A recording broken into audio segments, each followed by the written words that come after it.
25 international tie-ups. Placements in 300 corporates. Hostel facility for 15,000 students. Ranked amongst the top universities of India. 600-acre campus. Lovely professional university. Transforming education, transforming India.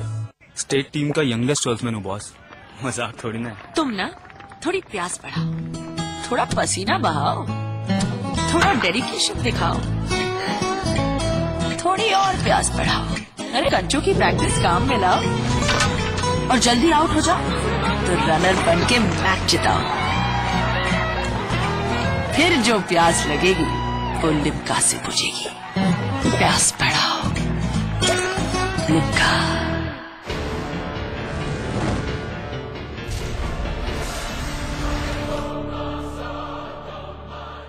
Welcome back. Break के बाद आप सभी का स्वागत है। आज हमारे साथ है चक्रव्यूह में केंद्रीय ग्रामीण विकास राज्य मंत्री प्रदीप जैन जी। प्रदीप जी, अब उत्तर प्रदेश में कांग्रेस की दशा और दिशा पर बात होती है। एक ट्रांजिट पीरियड था, लेकिन उस ट्रांजिट पीरियड में भी हमने देखा राहुल जी के नेतृत्व में हम लोग लोकसभा में अपार बहुमत से सम्मिलित हुए और वर्तमान में चूंकि हम समझते हैं कि बहुत अच्छा प्रयास किया गया, लेकिन लोग बहुजन समाज पार्टी को नकार रहे थे और समाजवादी पार्टी को उन्होंने इसलिए सिर्फ मतदान किया क्योंकि वो चाहते थे कि जिसका पूर्ण बहुमत है वो सरकार बने। कांग्रेस के प्रति एक अच्छी हवा पूरे प्रदेश में थी। हमारा मत प्रतिशत बढ़ा, हमारे परसेंटेज बढ़ा, चूंकि हमारा बूथ लेवल ऑर्गेनाइजेशन नहीं था। राहुल जी जाते थे, पूरे प्रदेश में एक आग पैदा होती थी, लोगों को लगता था, लोग इकट्ठे होते थे, लेकिन चूंकि संगठनात्मक रूप में उस आग को ठीक से चैनलाइज नहीं कर पाई ना कांग्रेस, वो ट्रांसमिशन लॉस हो गया। उसमें कांग्रेस की उतनी कमी नहीं है जितनी एक लंबे दशक से वहां पर जो बूथ लेवल मैनेजमेंट है, जो ऑर्गेनाइजेशन है, वो सबसे बड़ा कारण बनी। और कई बार राजनीति में अप्रत्याशित परिणाम आते हैं। लोग पहले कांग्रेस को सबसे ज्यादा पसंद कर रहे थे, लेकिन लोग चाहते थे कि एक दल की सरकार आए और उन्हें लगा कि इनका विकल्प समाजवादी पार्टी हो सकती है, तो उन्होंने समाजवादी पार्टी को वोट कास्ट किया। प्रदीप जी, 22-23 साल हो गए। 22-23 साल से एक यही बात बार बार है कि भाई कांग्रेस का बूथ लेवल तक जो संगठन है, जो मैनेजमेंट है, वो छिन्न भिन्न हो गया, इसलिए चीजें ट्रांसफॉर्म नहीं हो पाती हैं।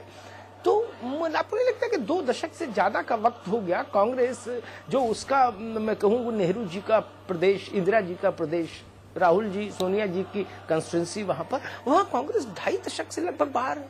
हम समझते हैं कि एक सीधी चढ़ाई पे हम लोग उत्तर प्रदेश में चल रहे हैं राहुल जी के नेतृत्व में, और आने वाले समय में जो हमारी कमियां हैं वो कमियां आपको दिखाई नहीं देंगी। आने वाले समय में हम इतनी मजबूती के साथ आएंगे जिस तरह लोकसभा के चुनाव में आए थे, और क्योंकि लोग बाकी सभी क्षेत्रीय दलों से ऊब चुके हैं। समाजवादी पार्टी, बहुजन समाज पार्टी, दोनों के शासन को लोगों ने देखा है। क्या विकास हुआ सारे लोग जानते हैं, क्या बिजली की व्यवस्था है पूरा देश जानता है, कानून की क्या व्यवस्था है, उसको आज कांग्रेस को आने वाले समय में मौका मिलेगा और उसमें हम सब लोग लगातार प्रयत्नशील हैं कि हमारा संगठन मजबूत हो। जिन सब लोग ये भी कहते हैं कि वहाँ नेता ज्यादा हैं उत्तर प्रदेश में, कांग्रेस के पास कार्यकर्ता कम। निश्चित रूप से उत्तर प्रदेश देश की हृदय स्थली है और उत्तर प्रदेश में कांग्रेस का एक लंबे समय से इतिहास रहा है। नेता भी हैं और कार्यकर्ता भी हैं। चूंकि व्यवस्थित रूप से हमारा संगठन बूथ लेवल पे प्रभावपूर्ण ढंग से काम नहीं कर पाया, जिस कारण से ये परिणति हुई, लेकिन हम समझते हैं कि कार्यकर्ताओं की भी उत्तर प्रदेश में कमी नहीं है। नहीं, मतलब तुलना में देखें तो शायद नेता ज्यादा है। नहीं, ऐसा नहीं, ये तो इस तरह की बात कही जाती है। कार्यकर्ता कम नहीं है। मुख्य बात यह है कि बिखरे हुए फूलों को एक माला में पिरोने का काम, और हम समझते हैं ये चुनौतीपूर्ण कार्य है और आने वाले समय में ये संपन्न होगा। अच्छा, एक शायद मुझे ऐसा लगता है जब मैं एनालाइज करता हूं उत्तर प्रदेश और कांग्रेस को, कि शायद वो दोनों जो बड़ी पार्टी है वहां की बीएसपी और एसपी, उनके साथ वो दिल्ली में कंफर्ट जोन बना के रखना चाहती है, इसलिए लखनऊ में उसकी भूमिका जो है वो शिथिल हो जाती है। ये भी एक कारण है, शायद जनता इसलिए विकल्प नहीं मानती। नहीं, ये कोई कारण नहीं है। एक पीरियड है, एक समय है, और हम समझते हैं एक समय था कांग्रेस का जिस समय में कांग्रेस उतनी मजबूती से नहीं आ पाई, लेकिन हम समझते हैं कि आने वाले समय में कांग्रेस पूरी मजबूती से उत्तर प्रदेश में उभर कर आएगी। लेकिन कैसे हो पाएगा प्रदीप जी, जब आप समाजवादी पार्टी के साथ दिल्ली में हैं डिनर की टेबल पर एक साथ, तो उत्तर प्रदेश में आप कैसे आंदोलन कर पाएंगे? रिश्ते का लिहाज हम तो लोगों रखना ने पड़ेगा। पिछली बार भी किया। गठबंधन की सरकार केंद्र सरकार की मजबूरी है। आज चाहे यूपीए हो चाहे एनडीए हो, उन्हें घटक दलों को साथ लेके चलना ही पड़ेगा। लेकिन हम लोगों ने पिछली बार, आपने देखा होगा पूरे चुनाव के अंदर, जहां बहुजन समाज पार्टी की जो कमियां थी उनके खिलाफ हम लोग खुलकर बोले, तो ये कोई बाधक नहीं है। और एक जो आने वाली स्थिति है, क्योंकि कांग्रेस की हताशा या निराशा भरी स्थिति उत्तर प्रदेश में नहीं है। अगर ये हताशा और निराशा वाली स्थिति होती तो हम इतने सांसद उत्तर प्रदेश से जीत के नहीं आते, क्योंकि लोगों को लगता था कि हमें पूर्ण बहुमत की लोग बहुजन समाज पार्टी से ऊब चुके थे, और उन्हें लगता था कि हम एक दल की सरकार बनवाएं, और उन्होंने पूरा का पूरा वोट ट्रांसफर किया। उन्होंने कांग्रेस को निगलेक्ट नहीं किया, कांग्रेस का वोट परसेंटेज बढ़ा, सीटें बढ़ी, लेकिन जितनी हमें उम्मीद थी उतनी उम्मीद पे हम खरे नहीं उतर। लेकिन अभी तो बड़ी विचित्र स्थिति ये है कि समाजवादी पार्टी कांग्रेस की तारीफ कर रही है और कांग्रेस समाजवादी पार्टी की तारीफ कर रही है, तो उस विपक्ष तो फिर बचे नहीं वहाँ। कांग्रेस की भूमिका विपक्ष में तो बची नहीं। हम समझते हैं कि हम लोगों ने हमेशा मुद्दों पे आधारित राजनीति की है। हमारे लिए देश पहले है, प्रदेश पहले है, और जहाँ समाजवादी पार्टी की कमियां होती हैं हम लोग उसका विरोध भी करते हैं और पुरजोर ढंग से आवाज भी उठाते हैं। और जो उनकी अच्छी चीज है, हम लोगों ने ये बात केवल समाजवादी पार्टी के साथ नहीं, हम लोगों ने बहुजन समाज पार्टी की भी जो अच्छी नीतियां थी उनकी तारीफ की, भारत सरकार ने भी तारीफ की। आज मध्य प्रदेश हो या दूसरे राज्यों जो भारतीय जनता पार्टी शासित हैं, उन राज्यों में भी जो अच्छी चीजें हैं उनकी तारीफ भारत सरकार ने और कांग्रेस ने की है। तो हम लोग व्यक्तिगत स्तर पर किसी पार्टी की बुराई के साथ नहीं है, हम लोग उनकी जो कमियां हैं उनके खिलाफ हम जम के संघर्ष पहले भी करते रहे और आगे भी करेंगे। प्रदीप जी, मुझे लगता है ये सैद्धांतिक जवाब है, व्यवहारिक सच्चाई थोड़ी सी कम है इसमें। व्यवहारिक हम आपको बताना चाहते, हमारे यहाँ एक अपहरण हुआ था और हम उसमें धरने पे बैठ गए थे, लाइट पे, कानून व्यवस्था ठीक नहीं लगी, और कहीं से हम लोगों को ये प्रतिबंध नहीं है जहां आम आदमी के हित के लिए हमें जो भी संघर्ष करना पड़ेगा, तो उस संघर्ष करते समय हम ये नहीं सोचेंगे कि इनका हमें सहयोग है या हमारा इनको, हम इनके विकास को सहयोग दे रहे हैं। भारत सरकार इनके विकास को, क्योंकि भारत सरकार का एक सपना है, सोनिया जी, राहुल जी और प्रधानमंत्री जी का एक सपना है कि उन्नत उत्तर प्रदेश बने, देश विकसित होगा, और उसके लिए हम भरपूर सहयोग दे रहे हैं। लेकिन जहां पर हमें आम आदमी का कोई अधिकार और हित शोषित होते हुए दिखाई देगा, लगेगा कि कानून व्यवस्था ठीक नहीं है, आम आदमी को उसका हक नहीं मिल रहा, तो हम आम आदमी के साथ खड़े होंगे। यही उम्मीद देश की जनता और प्रदेश की जनता कांग्रेस से करती है कि वो आम आदमी के साथ खड़ी हो, लेकिन हकीकत में। प्रदीप जी, हमसे बात करने के लिए बहुत बहुत शुक्रिया। तो ये थे केंद्रीय ग्रामीण विकास राज्य मंत्री प्रदीप जैन आदित्य। प्रदीप जी के जहन में बुंदेलखंड को लेकर दर्द तो है, पीड़ा भी है, लेकिन मुश्किल ये है कि कांग्रेस उत्तर प्रदेश में उतनी मजबूत नहीं जितने मजबूत उसको होना चाहिए इस सपने को पूरा करने के लिए, जनता की आकांक्षाओं पर खरा उतरने के लिए। और एक दूसरी मुश्किल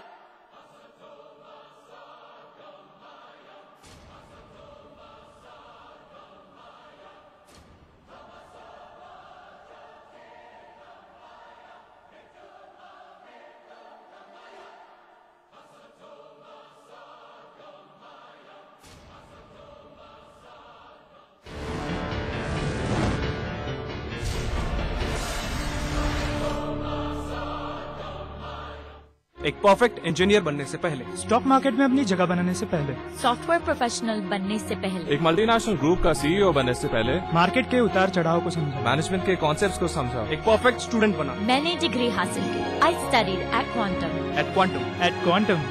क्वांटम ग्लोबल कैंपस जिंदगी को दे नई दिशा। स्टेट टीम का यंगेस्ट सेल्समैन हूँ बॉस, मजाक थोड़ी ना है। तुम ना थोड़ी प्यास बढ़ाओ, थोड़ा पसीना बहाओ, थोड़ा डेडिकेशन दिखाओ, थोड़ी और प्यास बढ़ाओ। अरे कंचू की प्रैक्टिस काम में लाओ और जल्दी आउट हो जाओ तो रनर बन के मैच जिताओ। फिर जो प्यास लगेगी वो लिम्का से बुझेगी। प्यास बढ़ाओ, लिम्का। मीडिया का एक महारथी जो बखूबी समझता है सत्ता के मोहरों की हर चाल, जिससे कभी छिप नहीं सका राजनेताओं के दिल का हाल, जो जानता है हर सच को सामने लाना, जिसे जनता ने भी अपना प्रवक्ता माना। देखिए अमिताभ अग्निहोत्री को सिर्फ समाचार प्लस पर। खबर वही जो हमने कही। हर कोई चाहता है रोग मुक्त जीवन। योग और आयुर्वेद से कैसे पाएं स्वस्थ तन और मन? क्या कहती है एक्सपर्ट की सलाह? देखिए आरोग्य, रविवार दोपहर 12 बजे सिर्फ समाचार।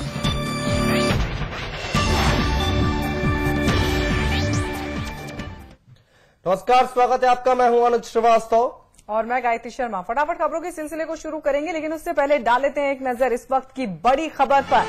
बड़ी खबर आ रही है प्रतापगढ़ के माधानता थाना क्षेत्र से। पुलिस चौकी के सामने इलाहाबाद फैजाबाद राष्ट्रीय राजमार्ग पर गांव वालों ने 2 बसों में आग लगा दी और जमकर हंगामा किया है। दरअसल बस प्रतापगढ़ से इलाहाबाद जा रही इस बस ने पल्सर मोटरसाइकिल पर जा रहे लोगों को कुचल दिया था, जिससे उसकी घटनास्थल पर ही मौत हो गई। इस घटना की सूचना जब परिजनों को मिली तो परिजनों ने बस का पीछा किया और बेलूपुर पुलिस चौकी के सामने उसे रोककर उसमें जमकर तोड़फोड़ भी की और उसे आग के हवाले कर दिया, जिसमें 2 बस बुरी तरह से जलकर खाक हो चुकी है और चौकी में मौजूद पुलिस असहाय बनकर देखती रही। बाद में फायर ब्रिगेड ने पहुंचकर किसी तरह से आग को काबू किया।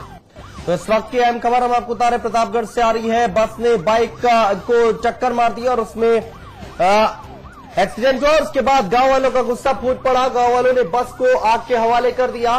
फायर ब्रिगेड की गाड़ियां मौके पर मंगानी पड़ी और उसके बाद आग पर काबू पाया जा सका। इस वक्त की अहम खबर हम आपको बता रहे प्रतापगढ़ से। लोगों ने जमकर हंगामा किया है। लोगों ने बसों में आग भी लगा दी। 2 बस थी जिसमें आग लगाई गई। गांव वालों ने आग लगा दी। दुर्घटना में 2 लोगों की मौत हुई थी। इस वक्त की अहम खबर हम आपको बता रहे हैं। तो बड़ी खबर प्रतापगढ़ से, लोगों ने जमकर हंगामा किया। ये हंगामा दरअसल इसलिए था क्योंकि एक बस ने बाइक सवार को टक्कर मार दी थी, जिसमें 2 लोगों की मौत हो गई थी और उसके बाद ये पूरा बवाल पेश आया। गांव वालों ने जमकर हंगामा किया। इसके अलावा हम आपको बता दें बसों को भी आग के हवाले कर दिया। लोगों ने बसों में आग लगा दी। दुर्घटना में 2 लोगों की मौत हुई थी और इसी मौत से गुस्साए थे ये सभी लोग। और आइए इस पर और ज्यादा जानकारी के लिए सीधे रुक करते हैं हमारे संवाददाता शिव मोहन शर्मा की तरफ, जो इस वक्त फोन लाइन पर हमारे साथ जुड़ गए हैं। शिव मोहन, किस वक्त हुआ यह हादसा? तो लगता है उनसे हमारा संपर्क टूट गया, लेकिन हम आपको बता दें इस वक्त की बड़ी खबर प्रतापगढ़ से आ रही है। लोगों ने जमकर हंगामा किया है प्रतापगढ़ में। इस वक्त की अहम खबर जहां पर 2 बसों को आग के हवाले भी कर दिया गया। एक एक्सीडेंट हुआ, बाइक सवार को टक्कर मार दी थी बस ने और उसके बाद गांव वालों का गुस्सा फूट पड़ा।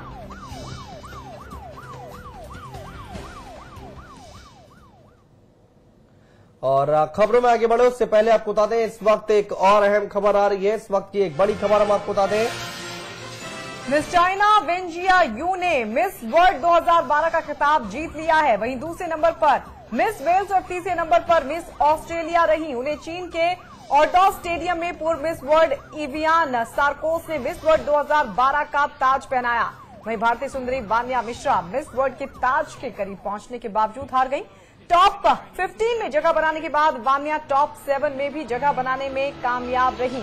वान्या भले ही मिस वर्ल्ड का ताज नहीं जीत पाई, लेकिन उन्होंने हिंदुस्तानियों का दिल जीत लिया। उन्होंने ब्यूटी विद पर्पस का खिताब अपने नाम किया। वान्या ने डांस राउंड में बॉलीवुड फिल्म के मशहूर गीत दिल चीज क्या है आप मेरी जान लीजिए पर परफॉर्म किया। मिस वर्ल्ड के खिताब पर कब्जा जमाने के लिए दुनिया भर की 116 सुंदरियां चीन के और